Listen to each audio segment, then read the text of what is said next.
বন্ধুর লাশ নিয়ে অ্যাম্বুলেন্সে করে তার গ্রামের বাড়ি যাচ্ছে। সময় কাটানোর জন্য ফোনটা বের করলাম, ঠিক সেই মুহূর্তেই মোবাইলে একটা মেসেজ আসে। আমার সামনেই আমার প্রিয় বন্ধুটি কফিনের মধ্যে লাশ হয়ে পড়ে আছে। মেসেজ করেছে আমার সেই মৃত ফ্রেন্ডের গার্লফ্রেন্ড অবন্তী। আমি মেসেজগুলো পড়া শুরু করলাম। ফাহাদ, আমাকে মাফ করে দিও।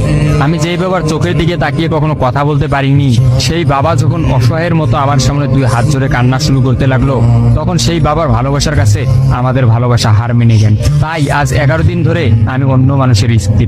তোমাকে কথা দিয়েছিলাম জীবনের শেষ সময় পর্যন্ত তোমার সঙ্গে থাকবো। আমার সব সময় ভয় হতো যে তুমি আমাকে কষ্ট দেবে, হয়তো আমাকে ছেড়ে অন্য কাউকে বিয়ে করবে।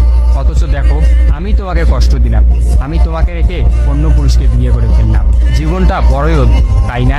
তোমার কি মনে আছে আমি তোমাকে কাঁদতে কাঁদতে বলতাম আমাকে কখনো ছেড়ে যাবে না? তো তুমি হাসতে হাসতে উত্তর দিতে আমি তোমাকে কখনো ছেড়ে যাব না, তুমি আমাকে ছেড়ে গেলে যেতে পারো। তখন আমি অনেক রাগ করতাম, কারণ আমি তো তোমাকে পাগলের মতো ভালোবাসতাম। তুমি নেই এরকম কোনো পৃথিবী আমি কল্পনাও করতে পারতাম না। অথচ দেখো, আজ অন্য কেউ হচ্ছে আমার স্বামী। রোজ তার সাথেই আমাকে ঘুমাতে হয়, ঘুম থেকে উঠে তার মুখটাই আমাকে দেখতে। মানুষের জীবন এমন কেন যে যাকে চায় যদি তাকে পায়? প্রকৃতির তাতে কি এমন আসে যায়? কেনই বা প্রকৃতি তাদেরকে কাঁদায়? হুট করেই সবকিছু হয়ে গেছিল, তাই আমি ইচ্ছে করেই তোমার সাথে যোগাযোগ বন্ধ করতেই আমার নাম্বারটা বন্ধ করলাম। বিয়ের দিন ভাইয়ের ফোন হাতে নিয়ে আমার ফেসবুক আইডিটাও ডিলিট করে দিলাম। তুমি অনেক কষ্ট পেয়েছো আমি জানি, যার সঙ্গে সারা জীবন কাটাবো ভেবেছিলাম তাকেই শেষমেশ কষ্ট দিলাম। আমার পরিবারের সবাই খুশি, আমার স্বামীটা অনেক ভালো, এখন পর্যন্ত যা ব্যবহার করেছে আমার ভালোই লেগেছে। তবে ভবিষ্যতে কি হবে জানি না। তোমার কি আমার সেই প্রথম দেখা হওয়ার কথা মনে আছে?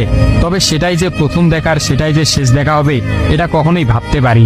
আসলে মানুষের চিন্তার বাইরে যে কত কিছুই ঘটে, তাই না? সেদিন আমি তোমার সাথে 3 ঘন্টা ছিলাম, কিন্তু সেই 3 ঘন্টায় কেউ কাউকে স্পর্শও করিনি।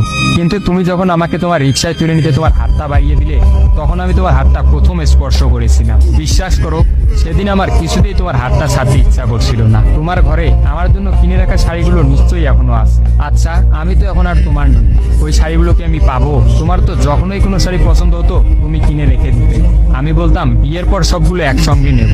দেখো, আজ আমি বিবাহিত, কিন্তু আমার স্বামী তুমি নও। আমি এমনটা কখনোই চাইনি। নিজের পছন্দের একটা মেয়েকে বিয়ে করে নিই, তারপরে শাড়িগুলো তাকে দিয়ে দিই। মেয়েরা শাড়ি কতটা পছন্দ করে তা কি তুমি জানো? যদি না জেনে থাকো তাহলে বিয়ের পর তোমার বউকে দিয়ে উপলব্ধি করে নিও। তোমার সাথে আমার অনলাইনে পরিচয়, তাই চিন্তা করেছি কোনোদিনও বেঁচে থাকতে আর অনলাইনে যাব না। আমার নাম্বারটাও বন্ধ করে দিয়েছি। আজকের পর থেকে আমাদের আর কোনোদিন কথা হবে না। তোমার কাছে একটা অনুরোধ, যদি চলার পথে আমাদের কোনোদিন দেখা হয়ে যায় তাহলে প্লিজ তুমি অচেনা হয়ে চলে যেও। নিজের যত্ন নিও আর জীবনটা গুছিয়ে নিও। জীবন তো একটাই, ভালো থেকো। কিন্তু আমি ভালো নেই, ইতি তোমার ওই অবন্তী। সবগুলো মেসেজ একত্রে পড়লাম।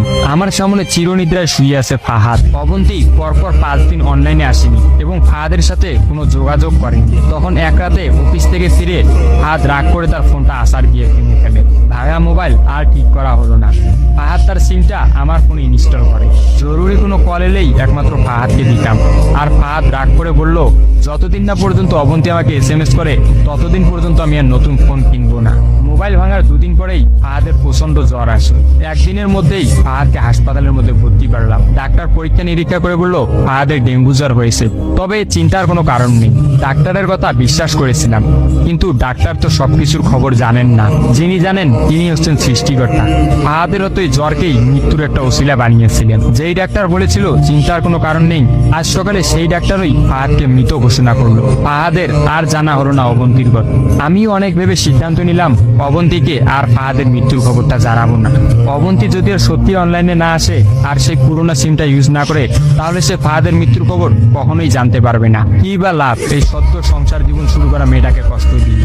অথচ আমি ভাবলাম সে হয়তো ভাববে ফাহাদ অনেক ভালো আছে। কোনো একদিন শাড়ি পরতে গিয়ে হয়তো অবন্তী ফাহাদের কথা চিন্তা করবে। সে হয়তো ভাববে ফাহাদের কিনা শাড়িগুলো হয়তো তার স্ত্রী পরে রোজ তার সামনে আসে, কিন্তু ফাহাদের সাদা কাফন পরে কবরে যাওয়ার ঘটনাটা না হয় তার অজানাই থাকে। আমি ফাহাদের নাম্বার থেকে অবন্তীর ফোনে একটা মেসেজ দিলাম, আমার জন্য ভেবো না, স্বামীর সাথে নিজেকে মানিয়ে নেওয়ার চেষ্টা করো। বিবাহ বন্ধন জীবনের সবচেয়ে বড় একটা বন্ধন, ভালো থেকো আর স্বামীকে ভালোবেসো। অবন্তী রিপ্লাই দিল, এত সহজে ক্ষমা করে দেওয়ার জন্য অনেক ধন্যবাদ, আর মেসেজ দিও না, বিদায়, চির বিদায়। আমিও মোবাইলটা পকেটে রাখলাম। অ্যাম্বুলেন্স ততক্ষণে ফাহাদের বাড়ির সামনে পৌঁছে গেছে। কফিনে রাখা ফাহাদের মৃতদেহটা নেওয়ার জন্য সবাই দাঁড়িয়ে আছে। আমি ফাহাদের কফিনটা স্পর্শ করে বিড়বিড় করে বললাম, তোর সঙ্গে আর কোনোদিন একই গাড়িতে চড়ে ভ্রমণ করা হবে না। আজ তোর আর আমার একসঙ্গে ভ্রমণের শেষ দিন।